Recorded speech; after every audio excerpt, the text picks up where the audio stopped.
Hello दोस्तों, banker गुरुजी channel पर आप सबों का स्वागत है। एक और नए वीडियो के साथ मैं हाजिर हूँ। देखते हैं इस वीडियो में हम लोग जानेंगे सिबिल स्कोर के बारे में कि सिबिल स्कोर क्या होता है। एक सिंपल लैंग्वेज में बैंकर कैसे आपको समझा सकता है इसको। फिर है कि आपका जो भी लोन या क्रेडिट कार्ड होता है उसका अप्रूवल जो है इसी के बेसिस पे होता है। आपका जो फाइनेंशियल रेपुटेशन बैंक में जाना जाता है वो भी आपके इसी स्कोर के बेसिस पे होता है। तो चलते हैं, देखते हैं क्या है सिबिल स्कोर। ठीक है, तो सिबिल स्कोर जो है ये 3 डिजिट का आपका स्कोर होता है जो आपके क्रेडिट डिसिप्लिन को बताता है। आपका जो है लोन या क्रेडिट कार्ड इसी के बेसिस पे आपको दिया जाता है और सिबिल स्कोर जो है वो हर बैंक और एनबीएफसीज के द्वारा एक्सेप्टेड है। अब देखिए सिबिल स्कोर का रेंज क्या होता है। सिबिल स्कोर का रेंज जो है वो 300 से लेकर 900 के बीच होता है। हाइयर स्कोर का मतलब होता है कि आपका जो क्रेडिट है वो बहुत अच्छा है और आपको लोन देने में रिस्क जो है वो बहुत ही कम है। 750 प्लस जो होता है उसको एक्सेलेंट माना जाता है कि बहुत अच्छा है। अब देखिए मैं आपको लोगों को बताता हूँ कि इसमें सिबिल स्कोर जो है वो 300 से शुरू ही होता है। तो इसमें जो 650 प्लस है इसी को कंसिडर किया जाता है किसी भी क्रेडिट के लिए। उससे नीचे के सिबिल स्कोर को अच्छा नहीं माना जाता है। और मैक्सिमम जो होता है 900 होता है। अगर आपका 850 प्लस है तो आपका बहुत ही अच्छा है और मिनिमम अगर 750 प्लस है तो आपका ठीक माना जाएगा कि सही है। अब देखते हैं कि सिबिल स्कोर क्यों मैटर करता है लोन के अप्रूवल के समय में। देखिए सिबिल स्कोर जो है ना लोन के अप्रूवल के डिसीजन के लिए इम्पॉर्टेंट है, इंटरेस्ट रेट में कैलकुलेशन के लिए इम्पॉर्टेंट है और क्रेडिट कार्ड एलिजिबिलिटी के लिए इम्पॉर्टेंट है। अब देखते हैं कि ये कैसे कैसे मैटर करता है। अब किसी का क्रेडिट हिस्ट्री जो है वो बहुत ही अच्छा है कि वो पहले कभी लोन लिया है और उसने जो है बहुत अच्छे तरीके से चुकाया है, हर महीने समय पे किस्त दिया है। तो आप सोचिए कि उसको जब नया लोन करना होगा एज अ बैंकर हमें, तो हम इसको देख के उसको नया लोन देने में हमें तो सहूलियत होगी ही। तो उसका जो अप्रूवल है वो डिसीजन हमको लेने में बहुत ही इजी होगा कि ये आदमी सही है। अब आपके लिए क्या फ़ायदा है? ये तो हमारे लिए था कि हमको ईज़ी होगा कि ये आदमी अच्छा है इसलिए हम इसको लोन दे पाएँगे। आपके लिए है कि आपका लोन आसानी से हो जाएगा, आपका लोन सैंक्शन आसानी से हो जाएगा। दूसरा है कि आपका जो बेनिफिट है वो है इंटरेस्ट रेट का, कि अगर आपका सिबिल स्कोर अच्छा है, तो आपको best of best interest offer किया जाएगा। पहले जो था इस तरह से था कि जस्ट 750 प्लस, तो सारे लोग जो भी 750 प्लस होंगे, 800 हो, 850 हो, 900 हो, सबका रेट ऑफ इंटरेस्ट जो है सेम होता था। फिर 700 टू 750 सेम होता था, 650 टू 700 सेम होता था। बट इससे क्या हुआ कि उन लोगों का जिनका स्कोर 800 है या 850 है या इवन 900 है, 875 है, वो उन लोगों को लगता था कि हम हमें क्या फ़ायदा हो रहा है, 750 प्लस में तो सब आ जा रहे हैं। तो बैंक ने इसमें बदलाव करके सबके लिए अलग-अलग इंटरेस्ट रेट ला दिया कि अगर आपका 800 प्लस है, 850 प्लस है, तो आपको उसी हिसाब से 0.5% का या कोई बैंक जिसका जो है 0.4% का हर इस ग्रोथ पे आपको कम दर मिलेगा। तो आपका इंटरेस्ट का जो है वो रेट जो है वो कम होता है। जितना अच्छा सिबिल स्कोर उतना अच्छा रेट ऑफ इंटरेस्ट। उसी तरह क्रेडिट कार्ड की एलिजिबिलिटी में भी कि आप जब क्रेडिट कार्ड के लिए अप्लाई करते हैं तो जितना अच्छा स्कोर होता है उतना अच्छा माना जाता है। ये हमने आपको पहले ही बता दिया कि 750 टू 900 को बहुत अच्छा माना जाता है। बट आपका जितना ज़्यादा होगा उतना आपको रेट ऑफ इंटरेस्ट में फ़ायदा होगा। एवरेज जो है वो 650 टू 749 होता है, पुअर में बिलो 650 होता है। लोन के लिए 650 प्लस को ही कंसीडर किया जाता है, उसके नीचे नॉर्मली नहीं कंसीडर किया जाता है, बशर्ते कि वो गवर्नमेंट स्पॉन्सर्ड स्कीम हो। उसमें गवर्नमेंट का जैसा रूलिंग होता है कि सिविल स्कोर कितने का देखना है उस हिसाब से होता है, तो उस केस में गवर्नमेंट स्पॉन्सर्ड स्कीम में आपका लोन जो है कम सिविल स्कोर होने पर भी हो जाता है, क्योंकि वो लोन जो है गवर्नमेंट के द्वारा बैक्ड होता है। गवर्नमेंट उसके खराब होने के कंडीशन पे बैंक को उसका जो है मुआवजा देने को रेडी होती है। अब है कि बैंक सिविल स्कोर चेक कैसे करता है। तो देखिए, बैंक के पास जो है सिविल का जो है आईडी पासवर्ड होता है, उस पे बैंक के ऑफिसर लॉगिन करके आपका जो डिटेल हमारे पास होता है, जैसे आधार नंबर होता है आपका, आपका पैन होता है हमारे पास, आपका मोबाइल नंबर होता है हमारे पास, आपका एड्रेस होता है हमारे पास। तो ये सब कॉलम बने हुए होते हैं। हम लोग इसमें आपके ये डिटेल्स को फिल करते हैं आपके नाम के साथ। आपका नाम हो गया, फादर्स नेम हो गया, ये सब हम लोग फिल करते हैं। उसके बाद जो है आप क्यों लोन ले रहे हैं, जैसा कि एप्लीकेशन हम लोग को मिला कितने का ले रहे हैं, तो ये सब जब फिल करते हैं हम लोग, तो फिर हम लोगों को एक सिविल रिपोर्ट जनरेट होके मिलता है। इस रिपोर्ट में आपके द्वारा रिसेंट में किया गया जो भी इंक्वायरी है वो सब भी आता है। आपके द्वारा पहले लिए आपके द्वारा लिए गए लोन जो हैं वो भी इसमें दिखते रहते हैं कि आपने लोन को कब कब चुकाया है, सही से इसका पेमेंट आ रहा है या नहीं आ रहा है, आपके द्वारा रिसेंट में कितने लोन जो हैं वो रनिंग कंडीशन में एक्टिव हैं, ये सब हम लोगों को दिख जाता है। अब है कि वाई सिबिल स्कोर रिड्यूसेस, कि सिबिल स्कोर क्यों कम हो जाता है किसी का और किसी का बहुत ज़्यादा होता है।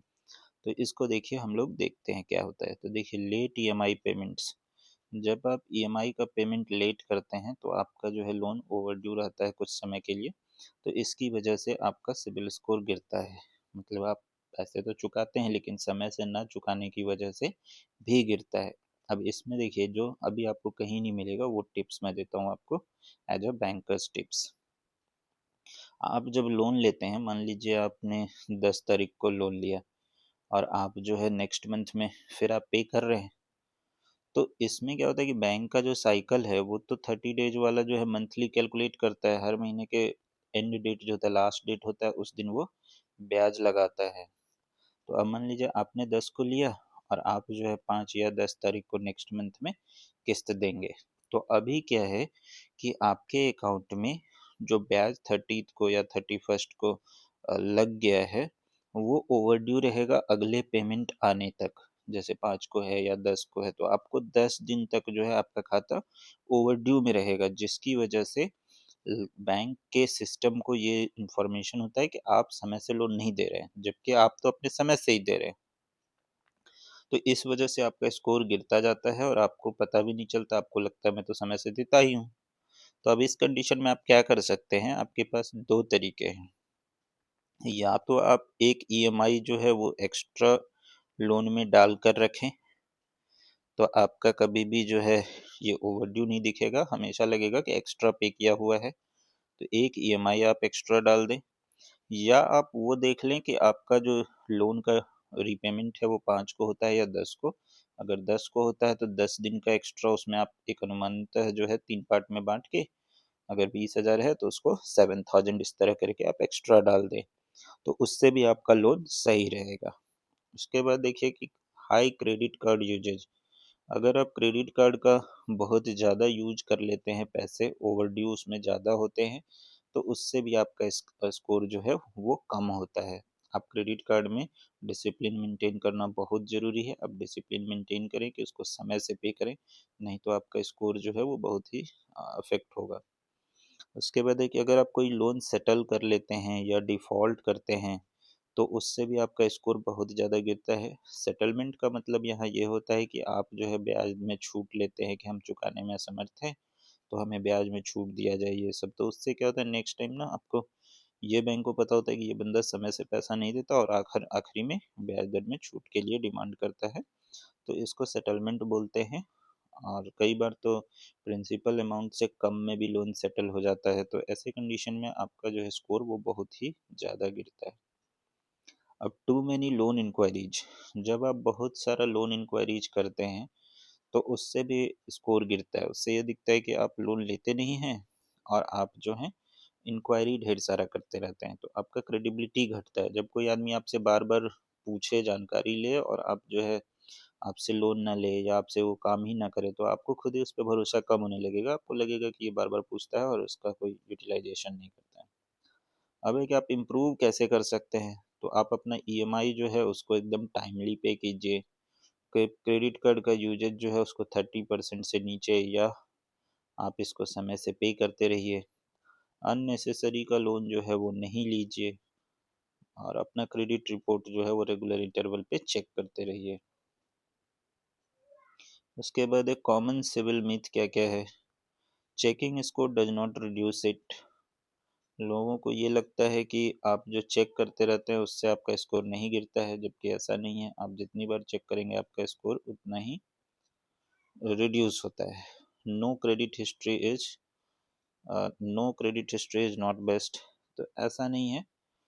जब आपका क्रेडिट हिस्ट्री नहीं होता है, जैसे कई बार आदमी का 0 आ जाता है या -1 आता है क्रेडिट हिस्ट्री, ये 2 कैटेगरी होता है कि कई बार आपका अगर कोई लोन नहीं है पहले कभी भी लिया हुआ, तो या तो 0 होगा या तो -1 होता है। तो इन केसेस में क्या है कि नॉर्मली बैंक लोन देने से बचती है, लेकिन कुछ लोन हैं जो जैसे कि पर्सनल लोन है, पेंशन लोन है।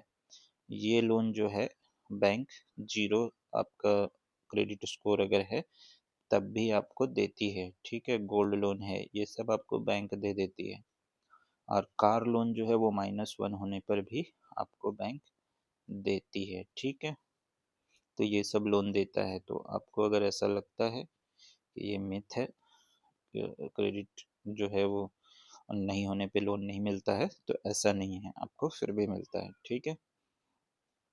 अब देखिए बैंकर गुरुजी का फाइनल एडवाइस आपके लिए क्या है कि आप सिविल स्कोर को हमेशा फाइनेंशियल डिसिप्लिन से तुलना कीजिए, कि आपका फाइनेंशियल डिसिप्लिन जितना अच्छा होगा उतना ही अच्छा आपका सिविल स्कोर होगा। आपका जो है अच्छा स्कोर बैंक का दरवाज़ा आपके लिए हमेशा खोलता है, कि आप बैंक में जब भी किसी काम के लिए जाते हैं, स्पेशली क्रेडिट रिलेटेड, तो आपको बैंक पूरा ट्रस्ट करेगा और आपका वो काम हो जाएगा। आपको बैंक लोन दे देगी। तो आपको विशेष ध्यान रखना है कि जब भी आप कोई लोन लेते हैं तो उसको समय पर चुकाएं। लोन का समय पर जो भी किस्त आता है समय पर ईएमआई दें। समय पर आप ईएमआई पे करें, टाइमली। टाइमली जब आप ईएमआई देंगे तो आप जो है आपका स्कोर अच्छा रहेगा। बिना मतलब का आप इंक्वायरी ना करें। ऐसा नहीं है कि हमेशा आप देखते रहें अपने स्कोर को। उसके बाद है कि आप जो है अननेसेसरी लोन से खुद को बचाएं। अननेसेसरी लोन जो होता है उससे आप खुद को बचाएं। ऐसा नहीं है कि हर चीज़ लोन पे लेना है। आपको जो नीड है, नीड बेस्ड लोन ही लीजिए, ठीक है। तो आज के वीडियो में इतनी ही जानकारी है। अगले वीडियो में हम लोग फिर से एक नए टॉपिक पर बेसिक जानकारी लेकर आएंगे, जो आपको आपके फाइनेंशियल लिटरेसी के नॉलेज को बढ़ाएगा। अगर आपको इन्फॉर्मेशन इस वीडियो में अच्छी लगी हो तो वीडियो को लाइक कीजिए, शेयर कीजिए और चैनल को सब्सक्राइब कीजिए, ताकि आपको नए नए वीडियो जो है वो रेगुलर इंटरवल पर मिलते रहें। इस चैनल में हमारा मेन उद्देश्य होता है कि टिपिकल चीज़ों को सिंपल भाषा में आपको समझाना, कि आम लोग किस तरह से बैंक जब आते हैं तो उनको समझ में नहीं आता और वो परेशान होते हैं, और ये जानकारी ईजिली आपको कहीं भी अनुभवी व्यक्ति के द्वारा मिलता नहीं है। तो इस वजह से हमें लगा कि हम आप लोगों को कुछ अच्छी जानकारी प्रोवाइड करें, ताकि आप जब कभी भी बैंक में आएँ तो आप एक इन्फॉर्म्ड कस्टमर हों और आपके पास एक अच्छी फाइनेंशियल नॉलेज हो, ताकि आप एक अच्छा सवाल कर सकें और आपको बैंक में स्टाफ के द्वारा बताए गए चीज़ों को समझने में भी कोई परेशानी ना हो। तो मिलते हैं फिर नेक्स्ट वीडियो में। Thank you.